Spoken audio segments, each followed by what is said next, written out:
You're sitting across from someone. Maybe it's a first date. Maybe it's a job interview. Maybe it's someone you've known for years. They're smiling. Their words are kind. Everything seems normal. But something, somewhere deep in your gut, whispers that something is wrong. You ignore it. You tell yourself you're being paranoid. You silence that whisper because you don't want to seem judgmental, because you don't want to ruin the moment, because you've been taught that giving people the benefit of the doubt is the right thing to do. And in that silence, in those few seconds where you choose politeness over instinct, the predator has already won. They've seen something in you. They've cataloged it. They've added it to their assessment. And you have no idea you're being evaluated. Here's what you need to understand right now, before we go any further. Forensic psychologists, the ones who sit in rooms with the most dangerous people on earth, the ones who interview serial killers and study predators for a living, they see things you don't. Not because they're smarter than you, not because they have some magical ability, but because they've been trained to notice the microsignals, the tiny fractures in the mask that most people miss. They can walk into a room and within minutes, sometimes seconds, identify threat levels that would take you months to recognize. And the most disturbing part, the signs they're looking for are everywhere.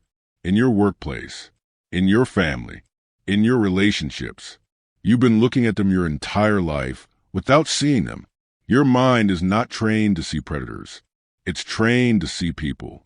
I've spent years studying forensic psychology, analyzing case files, reviewing interrogation footage, speaking with profilers who've dedicated their careers to understanding the darkest corners of human behavior. And what I'm about to share with you are the 13 tells, the 13 signals that separate someone who might be difficult from someone who is genuinely dangerous. These aren't the obvious signs.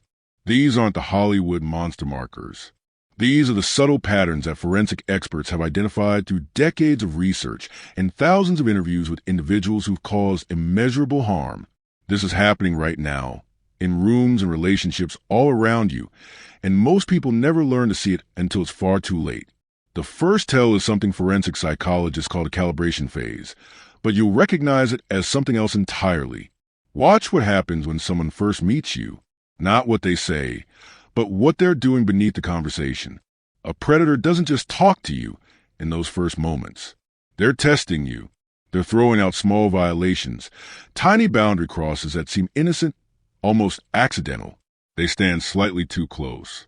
They ask a question that's just a bit too personal for someone you just met. They touch your arm when there's no reason to.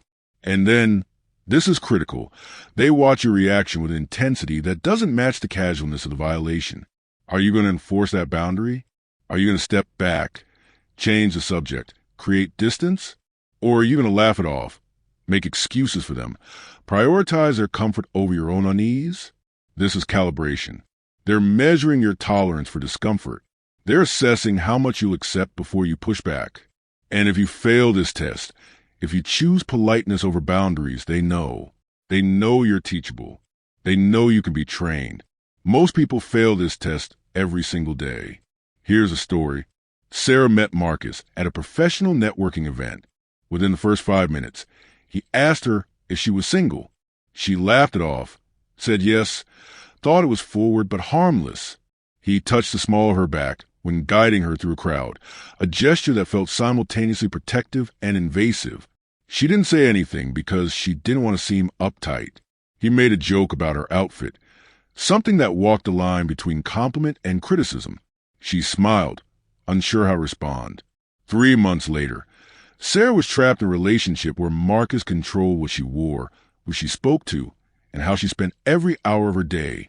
When she finally left, when she finally found the courage to escape, she looked back at that first conversation and realized that every single red flag had been there in the first 5 minutes. He'd been testing her from the very beginning, and she'd passed every test he gave her. This is called the boundary calibration test, and forensic psychologists see it instantly.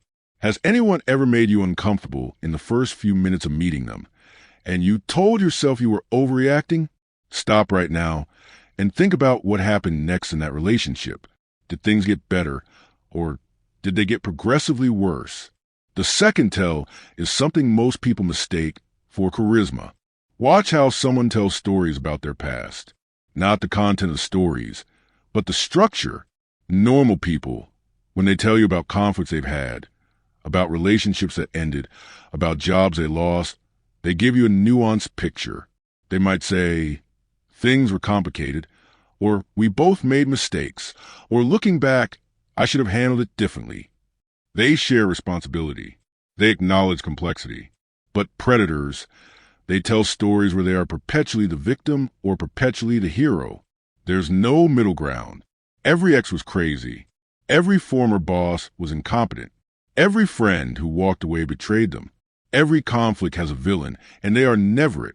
Forensic psychologists call this the narrative consistency pattern, and what it reveals is an inability or unwillingness to self-reflect, to see their own role in the destruction they leave behind. More than that, it's a preview, because the way they talk about everyone who came before you is exactly how they'll talk about you when you're gone. Michael was a manager at a mid-sized tech company. In his first week, he told his new team about his previous workplace, about how his colleagues had been jealous of his success, how his former manager had been intimidated by his ideas, how the entire department had conspired to push him out. His new team felt sorry for him. They saw him as someone who'd been wronged, someone who deserved a fresh start. 6 months later, 3 team members had quit. 2 had filed HR complaints, and Michael was telling his newest hire the same story about his current colleagues. The pattern was identical. He was the hero. Everyone else was the villain. And by the time the company finally let him go, he'd left a trail of damaged people who'd all made the same mistake.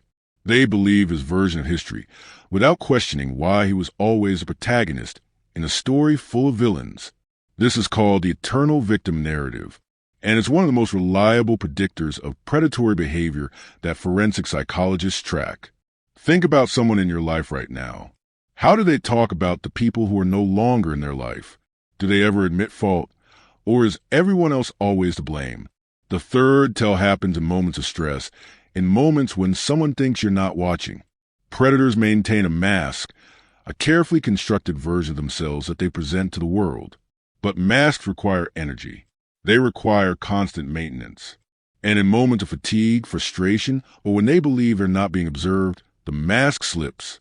Forensic psychologists look for these micro slips with obsessive attention.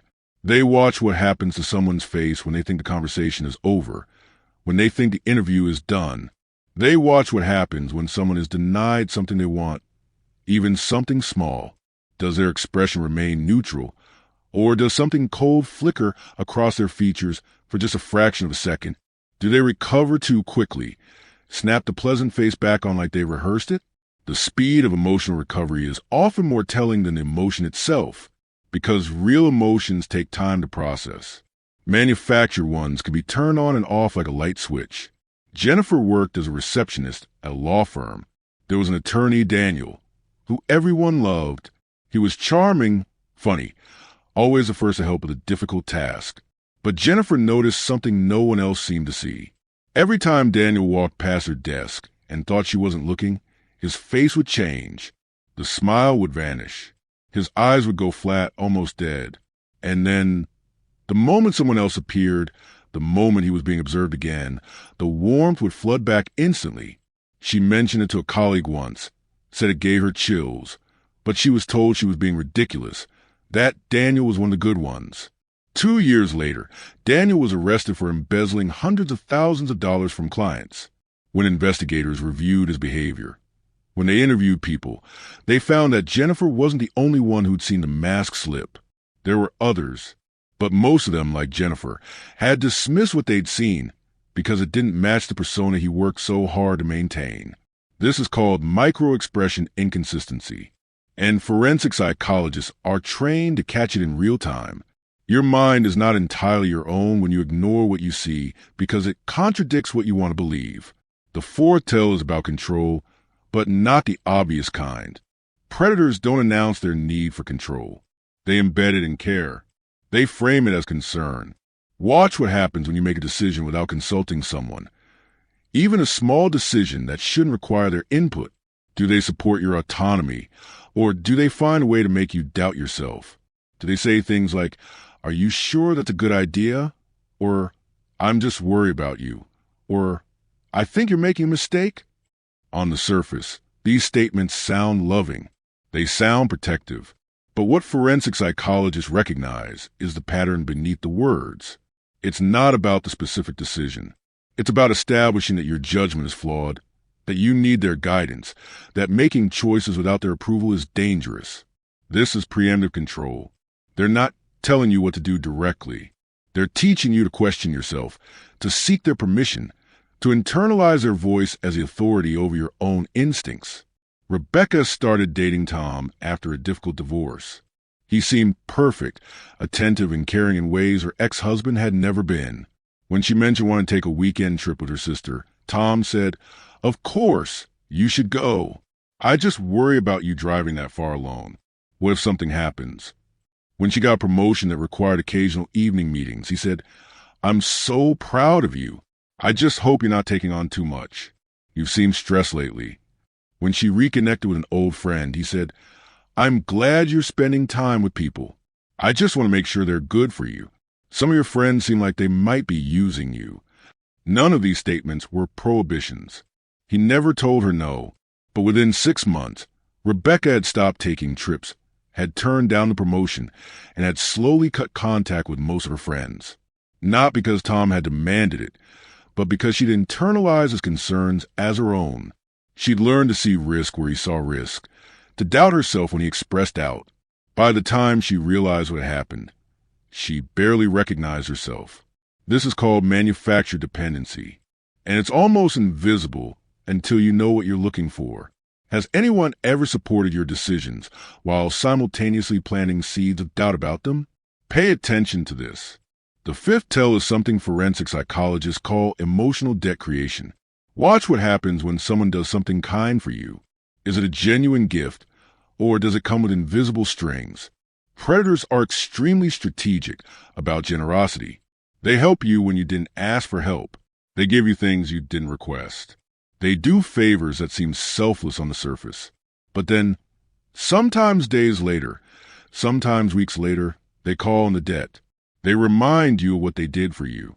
They frame your reluctance to comply with their requests as ingratitude, as betrayal. After everything I've done for you becomes a weapon. And the most insidious part is that they're right. They did do those things. You didn't force them to, you didn't ask them to, but they did them anyway. And now you feel obligated. Now you feel guilty for not reciprocating. This is debt creation by design. They're not being generous. They're making investments that they fully intend to collect on with interest. David had a coworker named Lisa who was always offering to help him with projects. He didn't ask for her help, but she insisted, said she had extra time, said she enjoyed collaborating. David appreciated it, thought he'd found a genuine ally in a competitive workplace. Then one day, Lisa asked him to cover for her on something that crossed an ethical line, something that could have gotten David fired. When he hesitated, when he said he wasn't comfortable, Lisa's entire demeanor changed. "I've been helping you for months," she said, her voice cold. "I've stayed late working on your projects. I've covered for you when you were struggling, and this is how you repay me." David felt sick. He felt trapped. He'd never asked for any of it, but she created a debt structure that made him feel like he owed her his integrity. He complied, and it destroyed him professionally when the truth eventually came out. This is called the generosity trap, and forensic psychologists see it as a hallmark of calculated manipulation. Let that sink in. Think about the people in your life who've been unusually generous without you asking. What happened when you couldn't give them what they wanted? The sixth tell is about how someone responds to your success. Normal people, healthy people, they celebrate your wins. They feel genuine happiness when good things happen to you. But predators, they can't sustain that response. Watch carefully. When you share good news, do they match your energy or do they subtly deflate it? Do they say congratulations and then immediately pivot to a problem, a concern, a reason why your success might not be as good as it seems? Do they find a way to make the conversation about themselves, about their own achievements or struggles? Forensic psychologists track this because it reveals something fundamental about how someone views relationships. If they can't celebrate your success, if your wins feel threatening to them, they will eventually sabotage you. Not out of malice necessarily, but out of an unconscious need to maintain hierarchy, to ensure you don't surpass them or become independent enough to leave.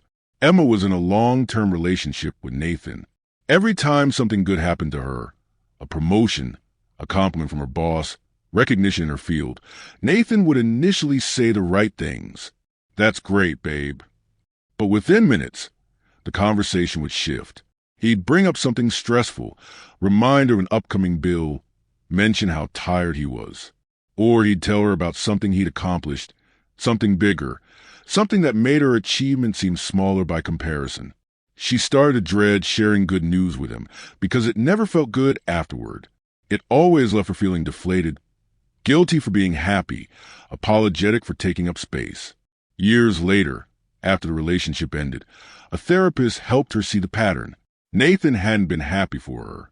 He'd been threatened by her. And every time she succeeded, he'd found a way to recalibrate the balance to ensure she didn't shine too brightly. This is called success punishment, and it's more common than you think. Your mind is not entirely your own when you start hiding your accomplishments to keep someone else comfortable. The seventh tell happens in conflict. Watch what someone does when you express hurt, when you tell them they've upset you. Do they take responsibility? Or do they redirect? Predators are masters of a technique forensic psychologists call tactical deflection. You come to them with a legitimate grievance, and within minutes, you find yourself apologizing to them. How does this happen? They flip the script. They tell you that your hurt feelings are actually an attack on them. They cry. They rage. They bring up past mistakes you made. They accuse you of not trusting them, of being too sensitive, of looking for problems. And because you came into the conversation wanting resolution, wanting connection, you abandon your own needs to soothe theirs. You end up comforting the person who hurt you. This is an accident. This is strategy.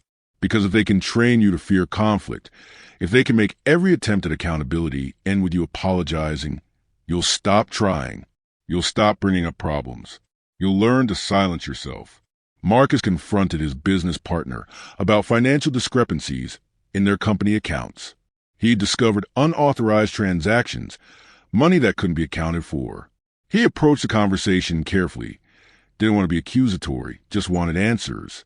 Within 5 minutes, his partner was in tears, talking about how hurt he was that Marcus didn't trust him, how he couldn't believe Marcus would think he'd steal, how this betrayal was destroying him.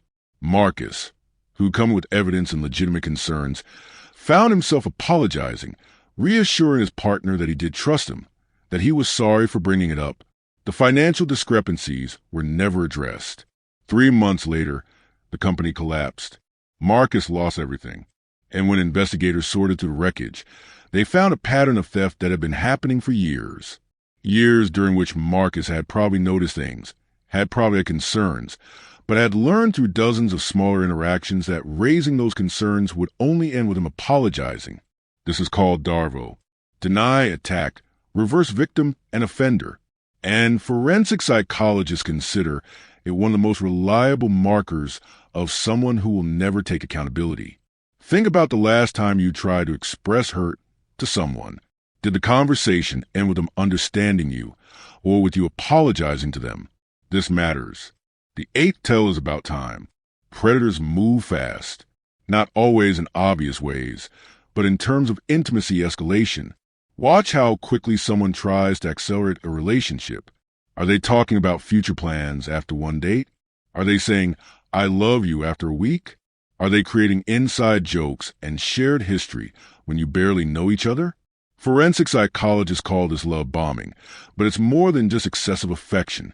It's manufactured intimacy designed to bypass your natural caution. Because real trust takes time. Real connection develops gradually. But if they can make you feel like you've known them forever, if they can create an intense bond quickly, you'll be less likely to question them. You'll feel obligated to match their investment. You'll silence your doubts because surely someone who feels as deeply this quickly must be genuine. But speed isn't passion. Speed is strategy.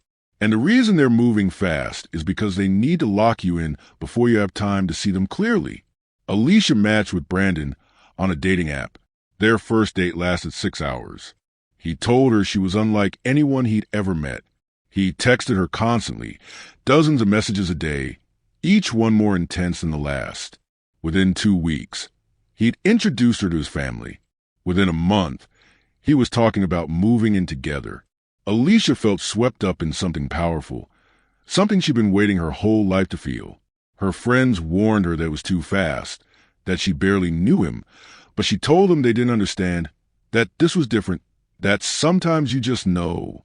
3 months in, Brandon's behavior changed completely. The intense attention stopped. He became critical, distant, controlling. When Alicia tried to leave, when she said this wasn't what she'd signed up for, he reminded her of everything they'd built together, of how much he'd invested in her, of how she was throwing away something rare and beautiful. She stayed for another year, trapped in a relationship that bore no resemblance to those first intoxicating weeks. Because the intimacy had been manufactured, the speed had been intentional. He needed to bond her to him before she could see who he really was. This is called accelerated attachment, and forensic psychologists see it as a warning sign in almost every predatory relationship. Wait, listen to your gut. If someone is trying to fast-forward intimacy, ask yourself why. What are they trying to skip over? The ninth tells about isolation, but it doesn't look like isolation at first. It looks like specialness. Watch how someone talks about your relationships with others. Do they support your connections, or do they subtly undermine them? Do they say things like, "You're too good to them," or "They don't appreciate you the way I do," or "I'm the only one who really understands you"? On the surface, these statements feel validating. They feel like love. But what forensic psychologists recognize is the underlying message. They're creating a hierarchy where every other relationship in your life is inferior, where every other person is suspect. And slowly, incrementally, you start to pull away from others. Not because they've done anything wrong, but because you've been taught to see their flaws, to question their motives, to believe that no one else truly has your best interests at heart. And by the time you realize you're isolated, by the time you understand that you've been systematically separated from your support system, the predator is the only person left. Sophia's boyfriend, James, never explicitly told her to stop seeing her friends. Instead, he'd point out things. "Did you notice how Sarah always makes everything about herself? I think Mike might be jealous of what we have. Your family doesn't really get you, do they?" At first, Sophia defended the people in her life. But James had a way of planting seeds, of pointing out small truths that made her start to question. Maybe Sarah did talk about herself a lot. Maybe Mike had seemed a little distant. Maybe her family didn't understand her the way James did. Over the course of a year, Sophia stopped returning calls, stopped making plans, stopped maintaining the relationships that had once been central to her life. She told herself she was choosing James, choosing love, choosing to prioritize what mattered most. But what she'd really done was allowed herself to be isolated. And when the relationship became abusive, when James's behavior escalated from subtle criticism to overt control, Sophia had no one to call, no one to help her leave, because he'd made sure of that. He'd made sure she was alone. This is called strategic isolation, and it's one of the most dangerous patterns forensic psychologists track. Your mind is not entirely your own when you start to see the people who love you through someone else's critical lens. The 10th tell is about empathy, or more specifically, the performance of empathy. Predators know what empathy is supposed to look like. They've studied it. They can mimic it. But watch what happens when someone else's pain isn't useful to them. Watch what happens when you're hurting, and comforting you won't get them anything. Do they stay engaged, or does their attention drift? Do they seem genuinely moved, or does their concern feel rehearsed, mechanical? Forensic psychologists call this cognitive empathy versus affective empathy. Cognitive empathy is understanding what someone else is feeling intellectually. Affective empathy is actually feeling it with them. Predators have the first. They understand emotions. They can recognize them. But they don't experience them in the same way. And in moments when there's no audience, when there's no benefit to performing care, the mask drops. Their eyes go flat. Their responses become perfunctory. They check their phone. They change the subject. Because your pain, when it's not useful, is just boring to them. Elena had been friends with Rachel for 3 years. Rachel was always there during Elena's struggles, always saying the right things, always offering support. But Elena started to notice something strange. Rachel's support always came with an audience. If they were alone, if Elena was upset and no one else was around to witness Rachel's compassion, Rachel would be distracted, dismissive, eager to move on. But if they were in a group, if other people could see, Rachel would transform into the most attentive, caring friend imaginable. She'd hold Elena while she cried, would say profound things about resilience and strength, would make grand gestures that everyone praised. Elena mentioned this once to another friend, who told her she was being paranoid, that Rachel was wonderful. But Elena couldn't shake the feeling. And then one day, Elena overheard Rachel on the phone, talking about her. Rachel was laughing, mocking something deeply personal Elena had shared, treating Elena's pain like an amusing anecdote. It shattered Elena's world, because she realized Rachel had never cared. Rachel had cared about being seen as someone who cared. And when there was no one to see it, Elena's suffering meant nothing. This is called performative empathy. And it's one of the hardest tells to catch because it requires you to pay attention not just to what someone does, but to when and why they do it. Think about the people in your life who seem incredibly compassionate. Do they care about you when no one is watching, or do they care about being seen as someone who cares? This distinction will save you. The 11th tell is about apologies. Everyone makes mistakes. Everyone hurts people they care about sometimes. But watch how someone apologizes. Do they take full responsibility? Or do they apologize in ways that shift blame? "I'm sorry you felt that way" is not an apology.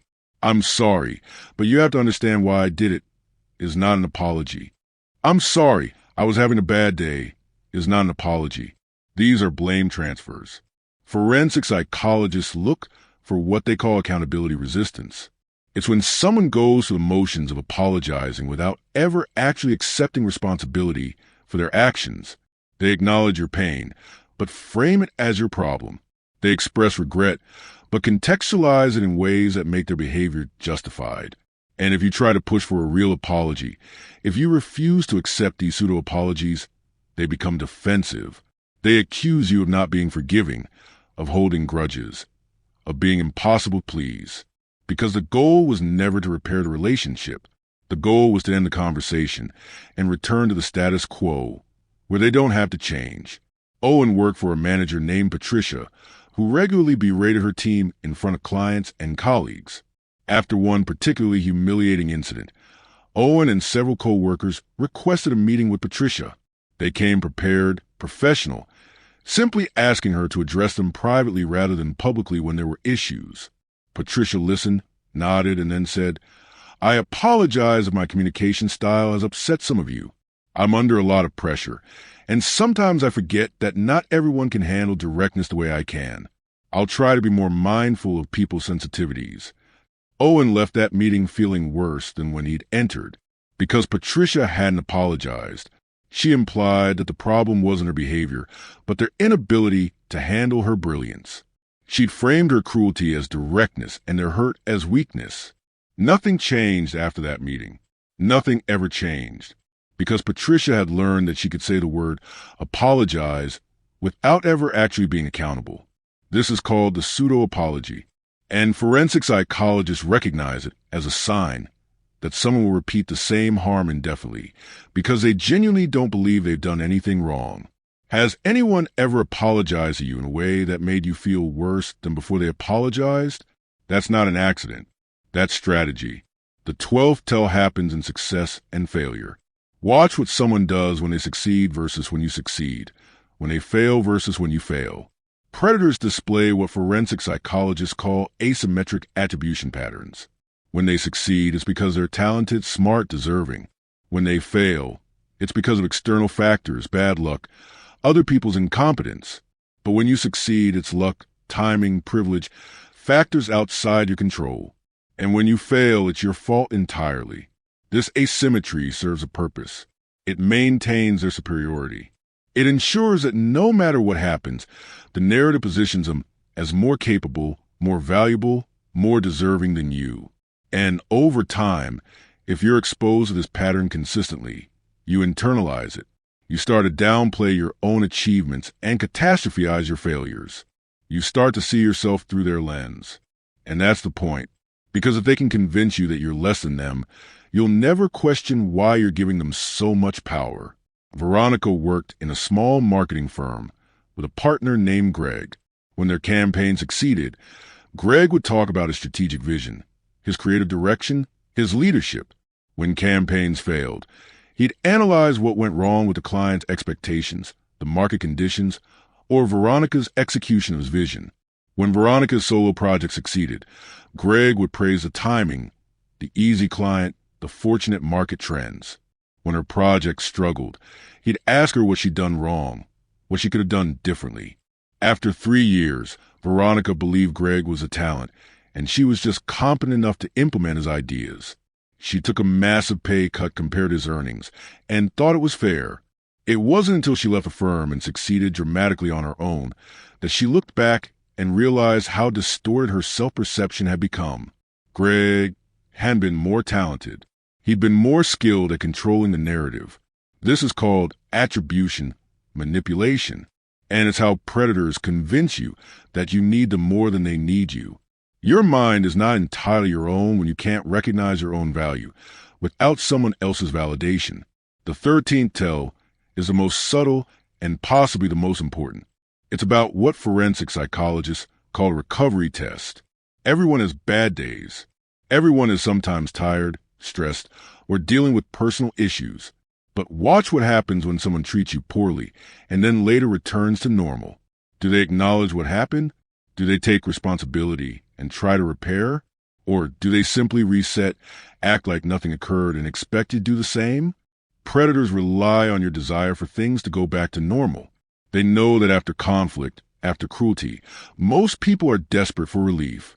So they give you relief. They're suddenly kind again.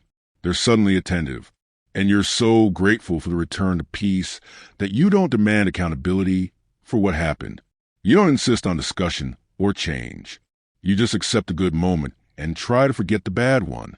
But here's what forensic psychologists know. The cycle is the point. The cruelty followed by kindness creates a trauma bond, an addiction to the relief. And each time you accept the reset without demanding repair, you teach them that they can hurt you without consequence. Daniel was in a relationship with a woman named Megan who would, without warning or explanation, become cold and cruel. She'd ignore his messages for days. She'd make cutting remarks about his appearance, his intelligence, his worth. And then, just as suddenly, she'd be warm again. She'd show up at his door with his favorite food, tell him she missed him, act like the previous days hadn't happened. Daniel would be so relieved, so desperate to believe that the loving Megan was the real Megan, that he'd never bring up her behavior. He'd never ask why she'd hurt him. He'd just accept a good moment and brace himself for the next inevitable drop. This went on for 2 years. 2 years of his life spent in a cycle of pain and relief, punishment and reward. When he finally left, when he finally found the strength to break free, his therapist explained what had been done to him. Megan had been using intermittent reinforcement, the same technique that makes gambling addictive. Random rewards create the strongest bonds. Daniel had been addicted to the moments when Megan was kind because they were unpredictable and therefore precious. He'd been trauma bonded, and it had nearly destroyed him. This is called a reset without repair. And forensic psychologists see it as one of the most damaging patterns in predatory relationships. Let that sink in. If someone hurts you and then acts like it never happened, they're training you to accept abuse without accountability. So here's what you need to understand now. These 13 tells, these 13 signals that forensic psychologists use to identify predators, they're not theoretical. They're not abstract concepts. They're patterns of behavior happening right now in relationships all around you, maybe in your relationship. And the reason most people never see them is because predators are skilled at making their behavior seem normal. They're skilled at making you doubt yourself. They're skilled at making you believe that your discomfort is your problem, your paranoia, your damage. But you're not paranoid. Your instincts are not wrong. That whisper in your gut, that feeling that something isn't right, that's your protection system trying to tell you something. And every single time you silence it, every time you choose to be polite instead of safe, you give predators more access. You give them more power. You teach them that your boundaries are negotiable. Here's what forensic psychologists know that most people don't. Predators don't target the weak. They target the strong. They target people with resources, with empathy, with capacity to give. Because there's nothing to take from someone who has nothing. They look for people who've been taught to be kind, to give second chances, to see the good in others. They look for people who've been taught that setting boundaries is mean, that protecting yourself is selfish, that questioning someone's intentions is judgmental. They look for people like you. And the most dangerous part, the part that keeps forensic psychologists up at night, is that most predators don't think they're predators. Most of them have convinced themselves that their behavior is justified, that they're the victim, that they're just doing what they need to do to survive. Some of them have been so damaged by their own histories that they genuinely don't understand the harm they cause. But understanding them, having compassion for their damage, doesn't mean you have to accept their behavior. You can recognize that someone is wounded and still refuse to let them wound you. Stop. Listen to your gut. What is it telling you right now? You've been played before. You just didn't know it. But now you do. Now you see the patterns. Now you recognize the tells. And that makes you dangerous to them. Because the only power predators have is the power you don't realize they're taking. The moment you see them clearly, the moment you recognize the game, they lose not all of their power, not immediately, but enough that you can start to protect yourself, enough that you can start to rebuild your boundaries, enough that you can start to trust yourself again. Here's what you do now. You go back through your relationships, your friendships, your family connections, your workplace dynamics, and you look for these patterns. You don't look for all 13. You look for 3.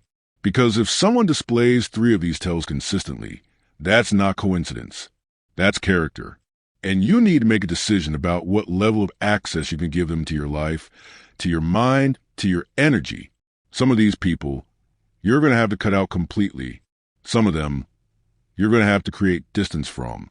Some of them, you might be able to maintain connection with if you establish and enforce rigid boundaries. But all of them, every single one, you need to see clearly. No more making excuses. No more giving them the benefit of the doubt at your own expense. No more prioritizing their comfort over your safety. They're still in your head. The people who've manipulated you, who controlled you, who've made you doubt yourself.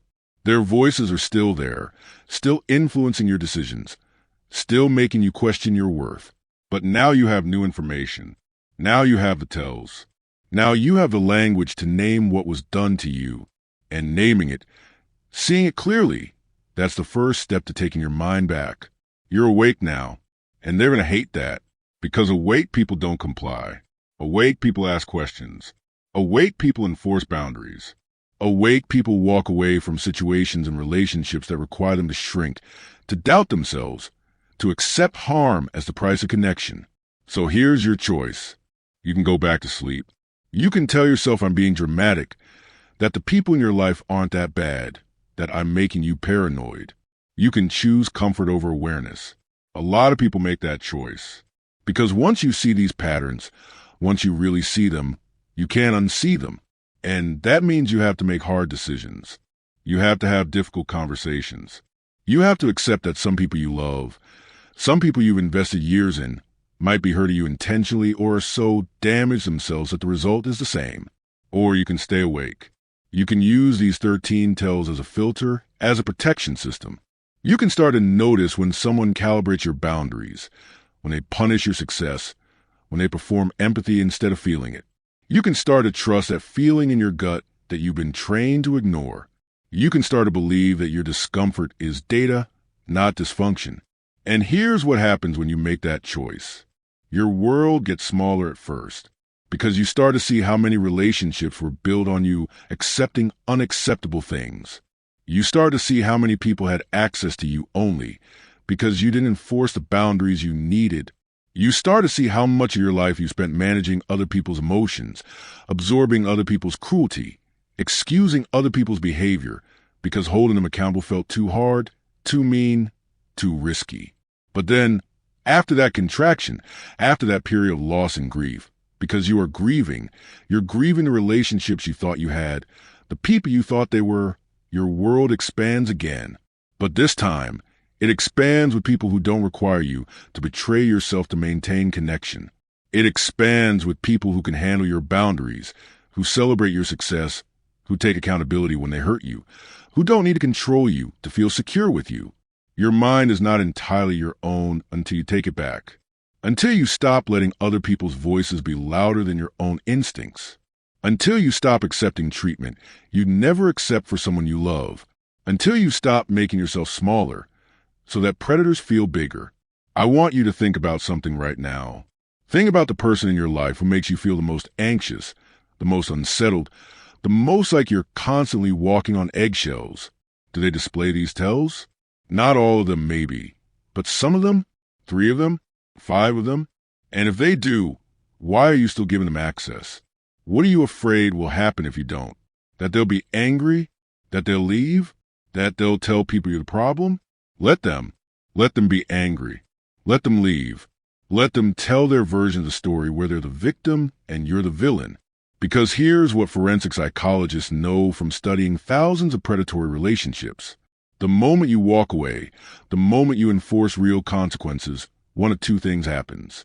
Either they reveal themselves completely, they escalate, they threaten, they manipulate, they prove that everything you suspected was true, or they move on to an easier target, someone who hasn't learned the tells yet, someone who will accept the calibration tests and the pseudo-apologies and the manufactured debt. And both of those outcomes, even though one is scary and one is painful, are better than staying. Because staying means sacrificing yourself. Staying means accepting that your worth is negotiable. Staying means teaching them and teaching yourself that you don't deserve better. You do. You deserve relationships where you don't have to earn safety. You deserve connections where you don't have to prove your value constantly. You deserve to be with people who can see you clearly and still choose you, not people who can only keep you by making sure you never see yourself clearly. Here's something forensic psychologists have learned from decades of research. The difference between people who escape predatory relationships and people who stay trapped in them isn't strength. It's not intelligence. It's not worthiness. It's information. It's knowing what to look for. It's being able to name what's happening. It's having the language to explain to yourself and others why this person, who might seem perfectly fine to the outside world, is destroying you from the inside out. You have that information now. You have the 13 tells. You have the patterns. You have the framework to analyze your relationships not through the lens of hope or potential or what you wish they were, but through the lens of what they actually are right now, in this moment, based on behavior, not promises. And that's terrifying, because information creates responsibility. You can't unknow what you now know. You can't claim ignorance anymore. If you stay in a relationship with someone who displays these tells, if you continue to give them access to you, to your mind, to your energy, you're making a conscious choice. And sometimes we make that choice for valid reasons. Maybe we have children with them. Maybe we're financially dependent on them. Maybe leaving right now is more dangerous than staying. Forensic psychologists understand this. They understand that knowledge doesn't always equal immediate action, but knowledge does equal power. Even if you can't leave right now, even if circumstances force you to stay in proximity to someone predatory, seeing them clearly changes everything. It changes how much you internalize their criticism. It changes how much you doubt yourself when they gaslight you. It changes how much power their approval or disapproval has over your sense of self, because you stop believing their version of reality. You stop accepting their narrative. You start to see their behavior as information about them, not evidence about your worth. They're still in your head, but you're learning to recognize which thoughts are yours and which thoughts they've planted there. You're learning to question the voices that tell you you're not enough, that you're too sensitive, that you're lucky anyone tolerates you, because those aren't your voices. Those are their voices. Those are the echoes of every predator who's ever needed you to believe you were less than them so they could take more than they deserved. Your mind is not entirely your own, but it can be, one thought at a time. One boundary at a time, one moment of trusting yourself instead of trusting their version of you. Here's what I need you to understand before we end this. The people who need this information, most will never seek it out. They're the ones who are so deep in the manipulation, so convinced that the problem is them, that they would never watch a video about predatory behavior because they don't believe they're in a predatory relationship. They think they're in a difficult relationship with someone who's damaged, someone who needs their help, someone who will change if they just love them enough, if they just figure out the right way to communicate, if they just become a better version of themselves. But you're here. You sought this out. You listened to 40 minutes of information about how predators operate, which means some part of you, maybe a small part, maybe a part you're not ready to fully acknowledge yet, some part of you knows that something in your life isn't right, knows that someone in your orbit is hurting you in ways you've been taught to excuse, knows that you've been making yourself responsible for someone else's behavior, for someone else's emotions, for someone else's choices. And that part of you, that whisper that brought you here, that's the part you need to protect. That's the part you need to listen to. That's the part that might save your life, or at least save the years you have left from being consumed by someone who will never see you as anything more than a resource, a tool, a supporting character in their story. So here's my final question for you. Not the question you answer out loud or in the comments. The question you answer to yourself in the quiet moments when you're alone and you can't hide from the truth anymore. Who in your life displays these tells? And what do you even do about it? Because knowing changes nothing if you don't act on what you know. And acting doesn't always mean leaving. Doesn't always mean confrontation. Doesn't always mean burning bridges. Sometimes acting just means stopping the excuses, stopping the justifications, stopping the hope that they'll wake up one day and become the person you need them to be. Sometimes acting just means seeing clearly and adjusting your expectations, your investments, your vulnerability accordingly. You're awake now. The question is whether you'll stay awake or whether you'll let them lull you back to sleep with apologies that aren't apologies, with promises that never materialize, with moments of kindness designed to make you forget the pattern of cruelty. They're counting on you to fall back asleep. They're counting on you to doubt yourself, to second-guess this information, to decide I'm exaggerating or that your situation is different or that your person isn't as bad as the examples I've given. They're counting on you to choose comfort over truth. Don't give them what they're counting on. Stay awake. Trust yourself. Protect yourself. Not because you're paranoid. Not because you're damaged. Not because you're unforgiving or suspicious or incapable of love, but because you've been taught to see predators as people who lurk in dark alleys, who are obviously dangerous, who announce their intentions. And the truth that forensic psychologists know, the truth that I've spent 40 minutes trying to help you see, is that predators look like everyone else. They look like partners and friends and family members and colleagues. They look like people you've known for years. They look like people you love. They look like people who love you, except they don't. They don't love you. They love what you provide. They love your compliance. They love your resources. They love the version of you that doesn't question them, doesn't challenge them, doesn't expect them to be accountable. But the real you, the you that's listening right now, the you that's starting to see the patterns, the you that's beginning to trust those instincts you've silenced for so long, they don't love that version. They can't, because that version is a threat to everything they built. So be that threat. Be awake. Be boundaried. Be someone who sees clearly and acts accordingly. Be someone who knows the 13 tells and refuses to ignore them. Be someone predators can't calibrate, can't manipulate, can't control. Be free. Even if freedom costs you relationships you thought were essential. Even if freedom looks lonely at first. Even if freedom means accepting that some people you loved never actually loved you back. Because your mind is yours. Your life is yours. Your worth is not determined by someone else's ability to see it. And you deserve to exist in relationships where you're not constantly translating, excusing, minimizing, or managing someone else's predatory behavior. You see them now, and that changes everything. The only question left is what you're going to do with what you see. So ask yourself right now, in this moment, who's pulling your strings? And are you finally ready to cut them